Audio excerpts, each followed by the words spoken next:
Hello, and welcome to my review of NXT Deadline 2023. I'll talk about the show as a whole, the matches one by one, and my predictions attempts. So if you've not watched my predictions video, I mean, it's a bit pointless now, but if you want to confirm that I'm telling the truth when I say what I predicted, feel free to go back, check it out. I won't begrudge an extra few views. But I think it'll become quite apparent I'm not lying about my predictions over the course of this show. So, starting off on the pre-show with Nathan Frazer versus Axiom. This was a really good pre-show match. It got a well-deserved "This is awesome" chant partway through from the audience as they were filing in. It was high-flying, fast-paced action, but it also had good storytelling. And it was obviously...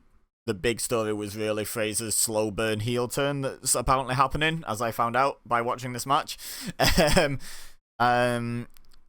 Axiom won with a golden ratio. I predicted Nathan Frazer to win, so I'm on 0 from 1. Had I known about Frazer's slow burn heel turn, I would definitely have picked Frazer to win, probably by some nefarious means or other. So yeah, that not knowing what was going on in NXT didn't affect my prediction at all. So yeah, after the match, Axiom offered a handshake to Nathan Frazer, and Frazer accepted, which surprised me a little bit. And it surprised me he didn't then attack him when Axiom turned his back as well. Feels like if you slow burn heel turn in straight off the back of a loss, might be the place to do it. But obviously they're playing it out. Let's see where it goes, eh? I would recommend giving this match a watch, by the way. It's on WWE's YouTube channel on the pre-show. Just skip through all the bump to the start of the match. A really fun match. Definitely deserves to be on the main card. Speaking of the main card, that kicked off with Shawn Michaels coming out, doing Triple H's "Are You Ready" routine, and then being interrupted by CM Punk. Who was wearing a Bret Hart hoodie. They had a bit of banter about that. Punk got Shawn to take a selfie with him. This segment, it was a bit pointless, but it was fun. Both guys seemed to be having a lot of fun with it. The fans seemed to be really into it. I was, entertained by it. Like, overall, it didn't achieve much. I think we all know CM Punk's not signing with NXT, but it was still a bit of fun, wasn't it? Now, the first match of the main show, Dragon Lee challenging Dominic Mysterio for the North American Championship. Rey Mysterio made his entrance first, because of course he did, on crutches. So that's 3 entrances on the main show, and 3 non-NXT wrestlers. Shawn Michaels, CM Punk, Rey Mysterio so far have made entrances on the main show. And all 3 were in street clothes as well. Well, Shawn Michaels was, in a suit, but still, not in wrestling gear. Then Dragon Lee was the next entrance, which... technically is still a main roster guy now. And then Dom, who is also a main roster guy. So we've had 5 entrances on the show and none of them have been NXT wrestlers, which I thought was fun. No Rhea Ripley, who I believe was advertised as being in Dom's corner, or Judgment Day in general for Dom. Ray actually went on to commentary. He wasn't in Dragon Lee's corner as such. He joined the commentary desk. My network was running at like 3 FPS for all of this. I did put in the notes anyone else, but then I put maybe it was just my work internet because I did start watching the show at work.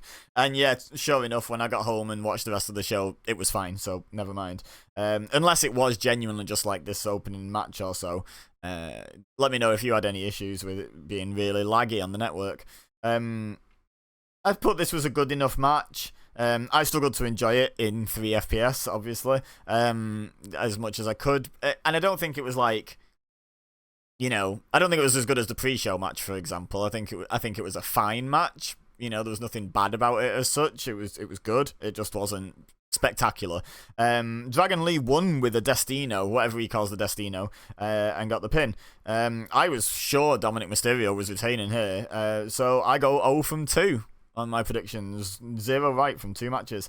And I put afterwards, it seems pretty odd to call Dragon Lee up to the main roster and then immediately give him a title in NXT. Like, why not give him that title in NXT first and then call him up when he's done with it? He already had the title on a main roster guy.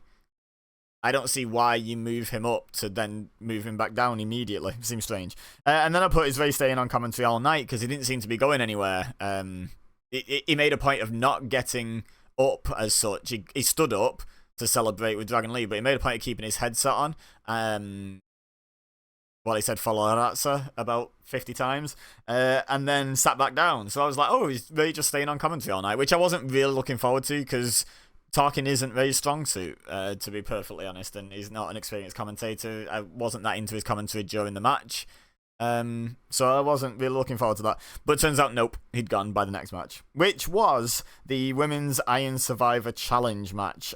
Fallon Henley and Blair Davenport came out first. I will just note, this was my first time watching one of these matches. I missed last year's deadline, never watched it. So that explained to me that the plexiglass box at ringside is the penalty box for this match. I didn't know that. I was like, why is there a random box there? But I should really have pieced it all together. Anyway, yeah, so Henley and Davenport started.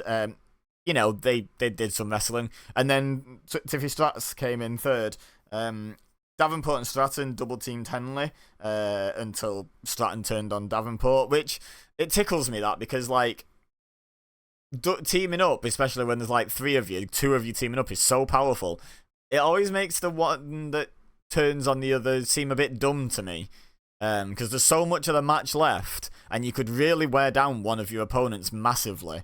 So, yeah, I don't know. It always seems like a dumb mistake to turn too soon. It's the same as, like, big battle royals where, like, two people team up and then one chucks the other one out with, like, 5 people left, and it's like, why didn't you just keep going? Like, the best example recently I can think of was the Impact Call Your Shot gauntlet, where Matt Cardona turned on Brian Myers with, like, 4 or 5 people left, and it was like, but they'd eliminated, like, 6 or 7 people, like, between them, like, by teaming up. Like, you could have just gone all the way to the final 2. But anyway, I've gone a bit off topic. But yeah, I just think it's a bit dumb, that spot.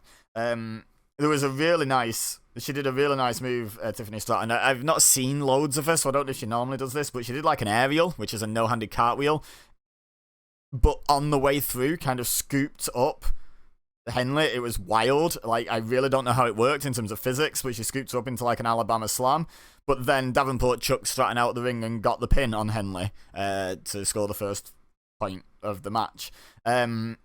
Next, is it pronounced Kaylani or Kalani? I think it was Kaylani Jordan is out fourth. She came in, House of Fire, had pins on both Stratton and Davenport broken up by the other one. And then Henley came out of the penalty box and got back into the match, and then pinned Tiffany Stratton with the Shining Wizard, so she got a point as well. And Stratton had to go into the penalty box. And then not a lot happened, to be honest. Stratton came back out of the penalty box, and then there was this weird, contrived fighting up the turnbuckle thing that they insist on doing in multi-person matches a lot in WWE, where all 4 were randomly climbing the same turnbuckle and fighting on the way up for no good reason, just as Lash Legend entered 5th and final. And I put in my notes, mandatory Tower of Doom spot, but it actually turned out to just be a double powerbomb followed by a double superplex by Lash Legend, which still made her look like a beast, but I don't know. It felt like it was going to be the Tower of Doom spot, and then it wasn't even quite that. Then Lash Legend hit a chokeslam on Stratton and, like, went for a chokeslam but lifted Henley up into a powerbomb position and slammed her down, stacked them, and pinned them both and got 2 points for it, which I thought was a really nice touch. And it's clear they're trying to make Lash Legend look really strong at the moment, so mission accomplished there, to be honest.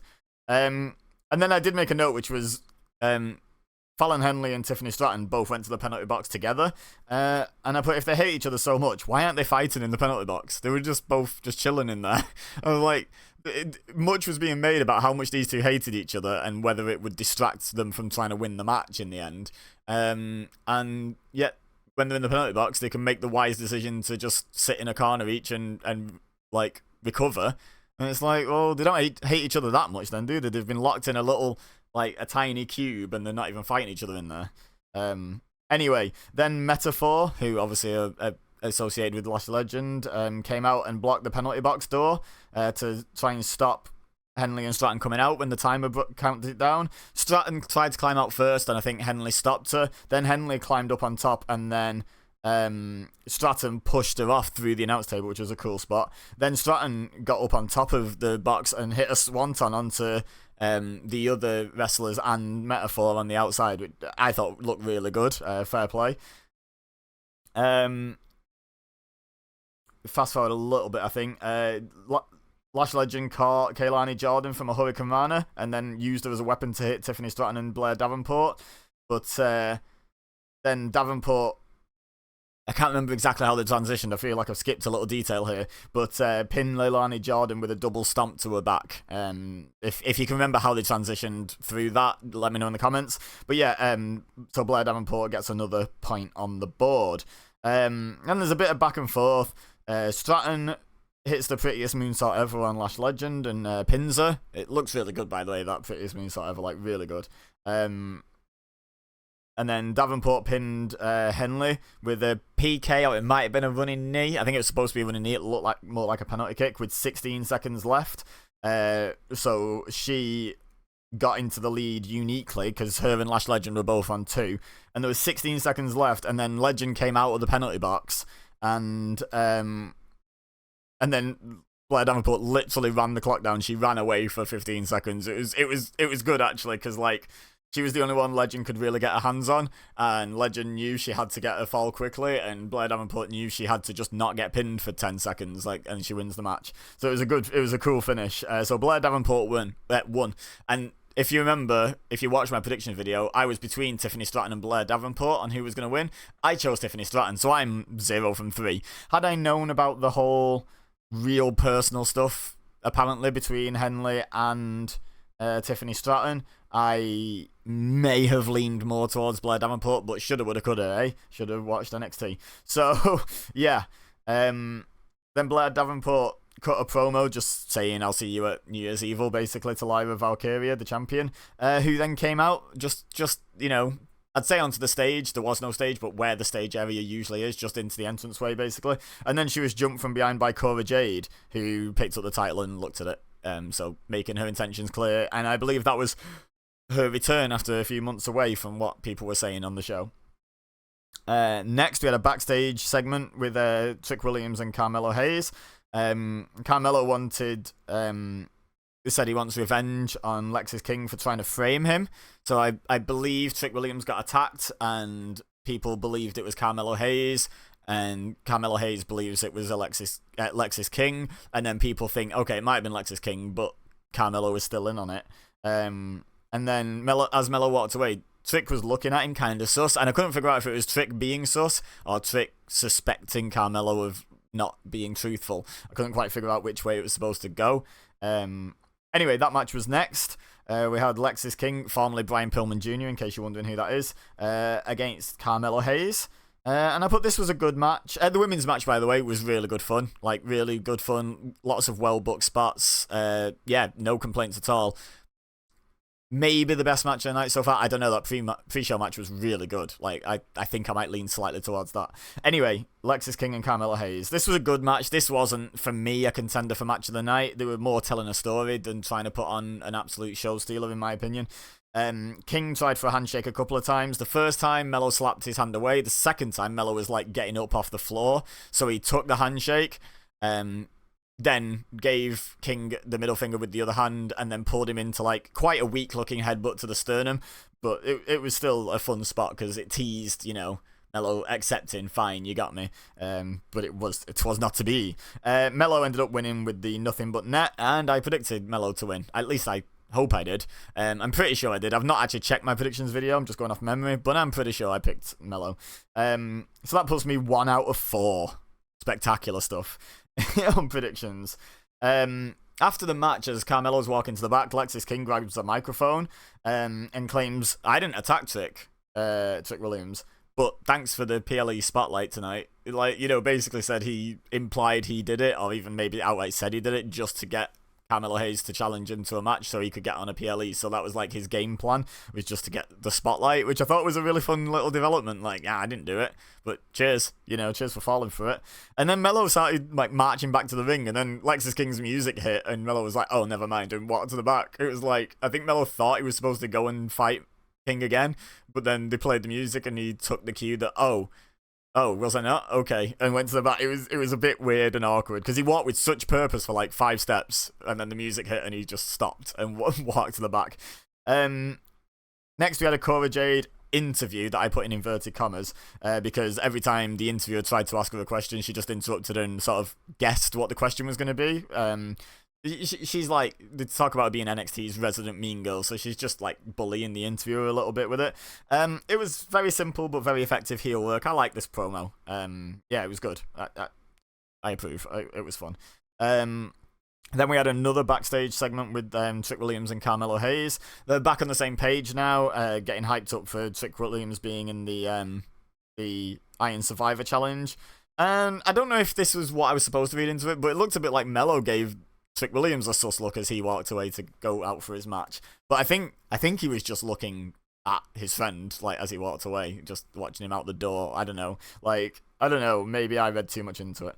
Anyway, the Men's Iron Survivor Challenge match was up next. We started off with Dijak and Josh Briggs. And this was really well done. I like this. So they fought back and forth, and then Dijak hit the Feast Your Eyes and pinned Briggs.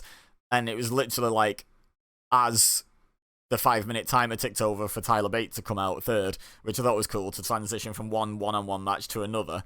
But, so the first 6.5 minutes were all one-on-one.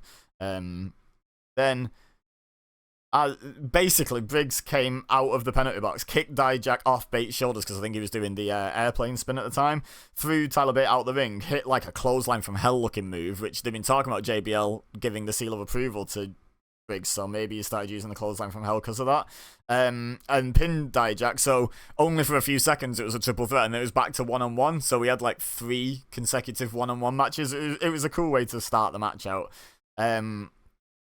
Dijak got out of the penalty box just in time to break up a Tyler Bate pin.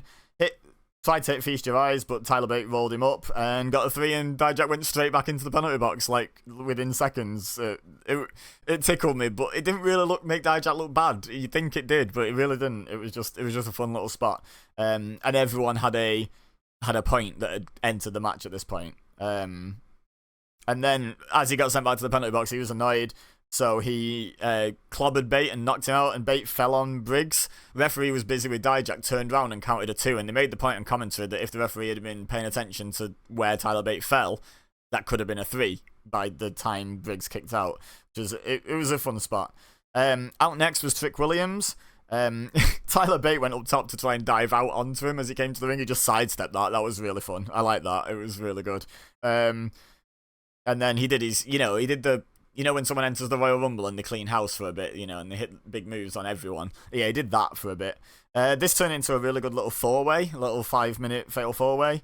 And then Tyler Bate hit the Tyler Driver 97 on Trick Williams and got the 3 count. Then out came Bron Breakker. He speared Briggs and pinned him and got a 3. Tyler Bate tried to do his little rebound off the ropes thing and just did it into a spear by Breakker. 3 count, in the box you go.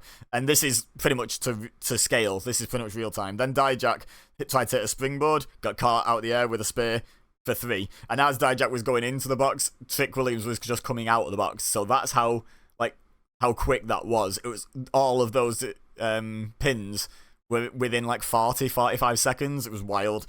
But then all 3 were fighting in the penalty box, like, that were left in there, which I said should have happened with Tiffany Stratton and Fallon Henley before. And then when the door opened for Briggs, all of them fell out, but it was kind of a fun spot, but it didn't really have much impact, because I think there was only there was only 40 seconds between the first one out and the last one out, so it didn't really matter. Trick Williams hit a big splash onto everyone, and then rolled Dijak in, but Bron Breakker grabbed Trick Williams' leg, and then Dijak hit him with a big boot as he was trying to get through the ropes, and pinned him again, and sent him back into the penalty box. And I was like, I think I see where they're going with this. Like, I think I know what this story of this match is going to be, and I was right. I predicted it wrong on my predictions video, but about halfway through, I had the story of this match nailed. But that doesn't count. What I did in my predictions video counts, so oh well. Anyway, then Dijak went up top. Breakker ran and just ran up the ropes, great athleticism, then hit a Frankensteiner. And I put into, in inverted commas, a Bate, in inverted commas, powerbomb, because he barely got any of that, to be honest, but it looked coolish. Excuse me. And pinned him off that. for the 3, which Breaker looked very upset about because he thought he'd done enough with the Frankensteiner to get the pin, but Bate was there to, quote, catch him, which he didn't really, and get the pin before Breaker could recover. Yeah, then some time passed, some stuff happened. The next elimination, so Dijak and Briggs hit a double chokeslam on Tyler Bate. Then they took out the other 2 competitors, Breaker and Williams, and then they both went up top and hit a double moonsault, and then Dijak onto Trick and Briggs onto Breaker. They pinned their respective moonsaultees and sent them both into the penalty box. It was a fun little spot. After a little while longer, all 3 were down. Trick Williams and Bron Breaker came out of the penalty box. Breaker speared Trick Williams through the barricade. Then Dijak came out of the ring and chokeslammed Breaker through the announce table. And then Bate, Dijak, and Briggs were having like a battle in the ring. And then suddenly Trick Williams scurries into the ring and rolls up Josh Briggs and gets a 3. And I was like, here we go. Here we go. Then, to my surprise, Dijak successfully hit a Feast Your Eyes on Trick Williams. I was like, what? I was expecting a counter and a roll-up. But the referee was pulled out the ring at 2. Turns out it was Eddie Thorpe, who I believe was Carl Fredericks in New Japan Pro Wrestling. I think that's where I know him from. Correct me if I'm wrong. But Thorpe hit that enziguri on the apron to someone inside the ring, who then on Dijak, he stumbled backwards, and Trick Williams then hit the roll-up and got the 3. So I was like, oh, okay, we're back on course. But before Trick could get back up, Tyler Bate hit the spiral tap on him. It looked like a spiral tap. It might have been a slight variation. Picked up Trick Williams for the Tyler Driver 97, but Trick scooped both legs and then hit a jackknife pin for a 3. And this was within a minute and a half of the end of the match. And Tyler Bate was tied with everyone except Josh Briggs on 3 points. So I was like, oh, Tyler Bate literally can't win this match now because he's in the penalty box for the rest of the match. That's my pick, not winning it. And I knew who was winning it anyway. The story was so obvious. Then Trick turned round to Bron Breaker running in for a spear and hit him with a big knee into the face as a counter and pinned him for 3. And that was done with 3 seconds on the clock. So it was really well executed by these guys, in terms of getting the timing right. So Trick Williams won the match with 4 falls. Everyone else had 3 except Josh Briggs, who had 2. And I'm 1 from 5 on predictions, so that's fun. We cut backstage to Dragon Lee getting his new side plates attached on his North American Championship. The guy doing it hands it to Rey Mysterio, which I get. They wanted Rey to present Dragon Lee with the belt, for the moment. But why would that guy give it to not the champion? He didn't even go to give it to Dragon Lee and Rey stopped him. He just gave it to Rey Mysterio. It's like, do you not know which one's Rey Mysterio, which one's Dragon Lee? Because you don't watch wrestling and you just see 2 masks. I don't know. But, yeah, I don't know what the reasoning was. But, yeah, Rey handed it to Dragon Lee, for the moment. Then, backstage, we've got Josh Briggs looking disappointed, obviously. And then he snaps at his partner, Brooks Jensen, who says that, both Briggs and Fallon Henley, who was also there, should be proud of themselves for tonight. They both put in good performances. And then Metaphor turn up and mock them. And then a brawl breaks out, which gets separated by, 2 referees. There's, 6 people fighting and another one screaming for some reason. And, 2 referees split it up. Anyway, next was the cage match. Which I've just realised my phone auto-corrected Roxanne to Romance, so it said Romance Perez. So, no, Roxanne Perez. New gimmick idea, though, NXT. Romance Perez. Roxanne Perez versus Kiana James in a cage match. This was a good cage match. I put it as nothing amazing, though. It was fine. It was maybe a bit underwhelming by modern cage match standards. But I did put more women's non-title matches, please. This was great. This was a women's match that was happening because the 2 women hated each other. No title shot on the line, just a personal rivalry. They do it with the men all the time, but WWE and AEW and basically every major promotion that in America that features both men and women doesn't ever really do this with women, and they should. It needs to happen more. It started happening a bit more, but it's still so little compared with men. The men do it all the time. Anyway, alright, so the end of this match came when Kiana James shouted at the referee to open the cage door, which he did, even though there was no escape. rule in this match. Like, you couldn't win by escaping the cage. So shouldn't the referee be like, no, there's no reason for me to open the door. You don't need to escape to win this match, so I don't open this door. But okay, that's by the by because they had to set up the finish. So she got a chair from under the ring. Perez dispossessed her of it, and then went to close the cage door, for emphasis, like, I'm going to finish this in the ring, I'm going to finish you. And then Izzy Dame, I think her name is, slammed the door shut. Then, while Perez was looking at her, like, what you doing, Kiana hit her in the back with the chair, and then she calls it a deal breaker, it's basically a code breaker-ish. Like a knee to the face, but she put the chair between her knee and Perez's face for the emphasis, and got the 3. I'm pretty sure I picked Roxanne Perez to win this cage match, so that puts me at 1 from 6. It's going great. Do you see what I mean about you don't need to check if I'm lying about my predictions? Why would I lie about only getting 1 from 6? Anyway, then the announcement was that the men's breakout tournament will be starting on Tuesday's episode of NXT. And also, we're going to have Dijak versus Eddie Thorpe and Metaphor versus Briggs, Jensen, and Henley. So some fun matches for NXT this Tuesday. And I should really watch it because, well, 1 from 6. You see what happens when you don't follow a product and then try and do a predictions video. So I should really start watching wrestling in general. Anyway, main event time now. It was obviously Baron Corbin challenging Ilya Dragunov for the NXT Championship. I thought this was a really good main event, and I'm glad to see Corbin getting his flowers these days. Like, people are starting to recognise that Baron Corbin's really good. Like, he's really solid and dependable. He's a really good heel. He's really good at making you hate him and making you want him to lose. He's made the most of everything WWE have given him. The down on his luck gimmick, the happy nonsense, like King Corbin. They've given him so much dross to work with, and he's made the best he can out of all of it. And now he's getting another run, and people are starting to recognise this guy's actually really good. And I said solid before, but this was genuinely a really good match. Like, very, very good match. And Corbin more than carried his weight in this. This wasn't Dragunov dragging Corbin to a decent match. This was both men putting on a really good show. So calling him solid is actually vastly underrating Baron Corbin. I think he's really, really good. The story of the match, Corbin hit the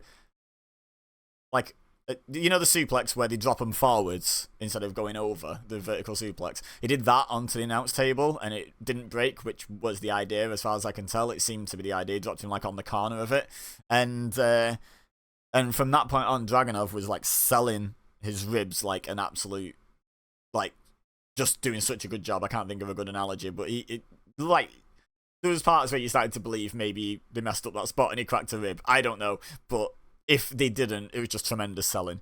And if they did, it was tremendous guts by him to still put on such a performance from that point on. So yeah, that was just a great running thread through the match.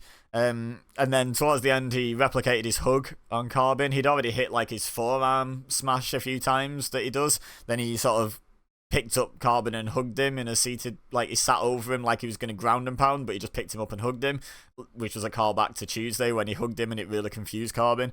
And then he set up and hit the Torpedo Moscow, or Torpedo Moscow as they call it, and got the 3, which I predicted Dragunov to retain. So I got my second positive result out of 7 in the main event. But yeah, this was a really good match. I don't think I ever thought Baron Corbin was going to win it. But that didn't really take away from the quality of the match. So yeah, overall this was a really good show. I don't think there was any matches that were bad. I think the worst matches were good, but maybe I was expecting a bit more, but they were still good. Overall, I'd say the best matches, the pre-show match was fantastic. Both Iron Survivor challenges were really fun. Probably the women's a little more than the men's, but the men's story was probably a bit more interesting, so it balances out. The main event was just phenomenal as well. I'd say they were the top matches. They stood above the others in my opinion. But the others were by no means bad either. But yeah, let me know your thoughts in the comments on this show. What you thought the best match was, how you did predicting it, be honest. what you think they got right, if there's any decisions you didn't agree with, etc, etc. Yeah, let me know in the comments. Leave a like if you enjoyed this video, and subscribe so you can see me mess up more predictions. No, I'll try and watch more wrestling before the next big shows and actually know what's going on. And make I used to do okay at predictions when I used to watch a lot more wrestling, so lesson learned. But yeah, all I have left to say is thank you very much for watching. As always, I've been EBEZA, you've been amazing, and I'll see you next time.